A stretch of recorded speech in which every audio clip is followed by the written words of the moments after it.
Ahibati fillah, bagaimana dampak positif masuk Islamnya Umar terhadap agama ini? Dan nanti kita akan bicara dampak negatifnya. Ya, ada dampak positif, tapi ada dampak negatifnya. Kita akan baca. Nah, tafadhal. Demikianlah dampak keislamannya terhadap kaum musyrikin. Sedangkan terhadap kaum muslimin adalah sebagaimana yang diriwayatkan oleh Imam Mujahid dari Ibnu Abbas. Dia berkata, aku bertanya kepada Umar, mengapa kamu dijuluki Al-Faruq? Dia berkata, Hamzah masuk Islam 3 hari lebih dahulu dariku. Selanjutnya dia menceritakan kisah keislamannya dan di akhirnya dia berkata, lalu aku berkata, saat aku sudah masuk Islam, wahai Rasulullah, bukankah kita berada di atas kebenaran, mati ataupun hidup?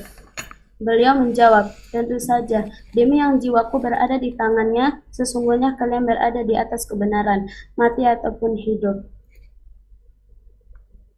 Lalu aku berkata, lantas untuk apa sembunyi-sembunyi? Demi yang telah mengutusmu dengan kebenaran, sungguh kita harus keluar. Lalu beliau membagi kami dalam 2 barisan, salah satunya dipimpin oleh Hamzah dan yang lainnya dipimpin olehku. Debu dan pasir tersebut yang ditinggalkannya ibarat ceceran gandum yang dihaluskan. Akhirnya kami memasuki Masjidil Haram, kemudian aku menoleh ke arah Quraisy dan Hamzah. Mereka tampak diliputi oleh kesedihan yang tidak pernah mereka rasakan. Seperti itu sebelumnya. Sejak saat itulah Rasulullah menamaiku Al-Faruq. Barakallahu fikum. Nah, ini terjemahannya tunggu dulu, harus ada yang diperbaikin berkaitan dengan bagaimana ketika Umar bin Khattab masuk Islam. Ya memang sejak awal ya kita lihat Umar tuh sikapnya seperti ini. Dia punya tabiat yang tegas ya. Ketika ada satu sahabat yang dianggap berkhianat, Hatib ibn Abi Balta'ah yang kirim surat ke kota Mekah di saat penaklukan kota Mekah, Umar mengatakan, da'ni adrib unuqa, biarkan aku menebas leher orang ini. Seperti itu sikap Umar. Dan Umar bin Khattab tadi, bagaimana dia berusaha untuk beribadah terang-terangan setelah ngobrol sama Nabi alaihissalatu wassalam. Dan betul, dia melakukan itu. Berangkat, 2 shaf, Nabi di tengah, mereka berangkat menuju ke Masjidil Haram. Di sini di terjemahan, kemudian aku menoleh ke arah Quraisy dan Hamzah. Yang betul, kemudian Quraisy menoleh kepadaku dan Hamzah. 6. Fanadharat ilayya Quraisyun wa ila Hamzah. Kemudian Quraisy menoleh ke arahku dan Hamzah. Ya. Coba ditampakkan. Kemudian Quraisy menoleh ke arahku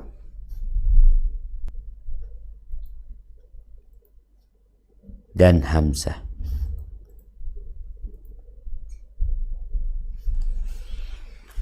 Ketika Quraisy melihat menoleh ke arah Umar dan Hamzah bersama kaum muslimin yang sebelumnya mereka tidak berani menampakkan diri mereka.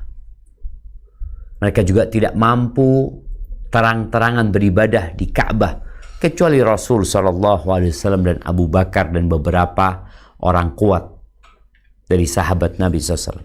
Tapi yang lemah-lemah nggak ada yang berani, karena mereka akan menjadi bahan ledekan plus bulian mereka baik secara lisan atau secara fisik. Orang Quraisy ketika melihat pemandangan yang tidak pernah mereka melihat, maka nanti kita akan lihat dampak negatifnya. Sedih Quraisy, galau. Tentunya hal itu akan membuat mereka berpikir lebih dalam lagi bagaimana menghadapi Islam yang sekarang udah berubah kondisinya dengan masuk Islamnya Umar dan Hamzah. Dan dikatakan sejak itu disebut Umar dengan sebutan Al-Faruq. Baik, lanjutkan. Ibnu Mas'ud sering berkata, sebelumnya kami tak berani melakukan sholat di sisi Ka'bah hingga Umar masuk Islam. Nah, lanjutkan. Dari Suhaib bin Sinan Ar-Rumi, dia berkata, ketika Umar masuk Islam, barulah Islam menampakkan diri dan dakwah kepadanya dilakukan secara terang-terangan.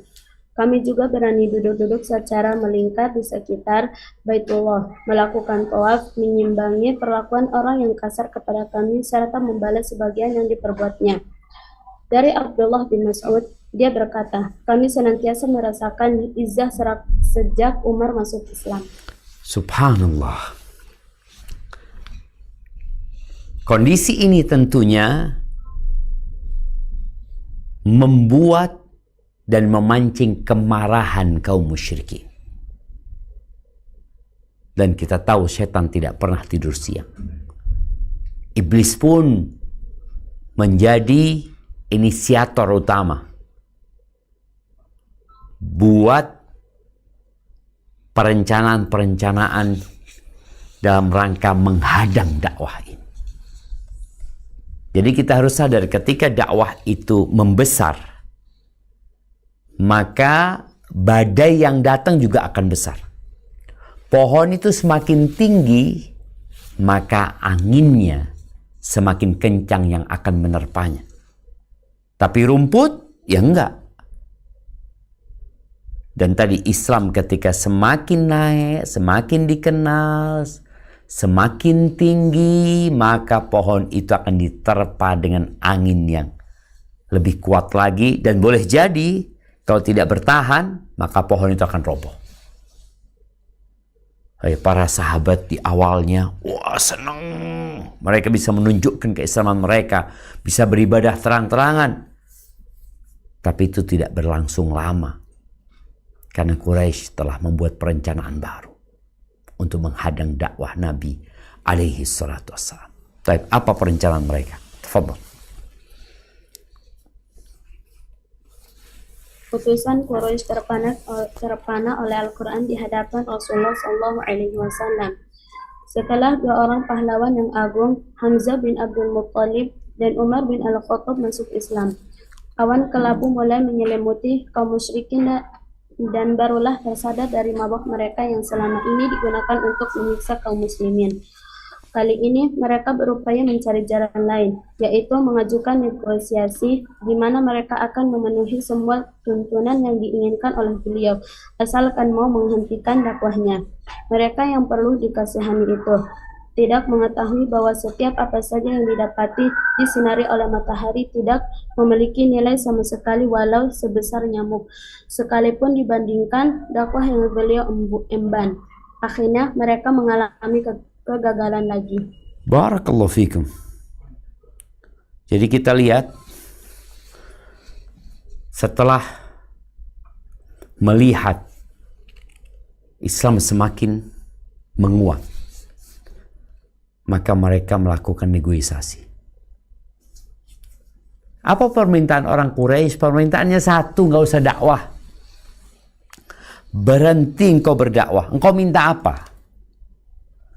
Karena kadangkala orang-orang yang akalnya tumpul, dia berpikir bahwa dakwah yang disampaikan ini dalam rangka menghimpun harta, menumpuk harta benda, mencari popularitas. Dan sampai hari ini tidak sedikit yang menuduh bahwa dakwah yang dilakukan oleh para asatidah mengajak umat kepada Allah, kepada sunnah Rasul sallallahu alaihi wasallam, dipikir oleh sebagian mereka disampaikan disebabkan mencari harta, mencari uang. Maka orang-orang Quraisy berusaha untuk memberikan penawaran apa saja. Engkau mau wanita tercantik, kita carikan.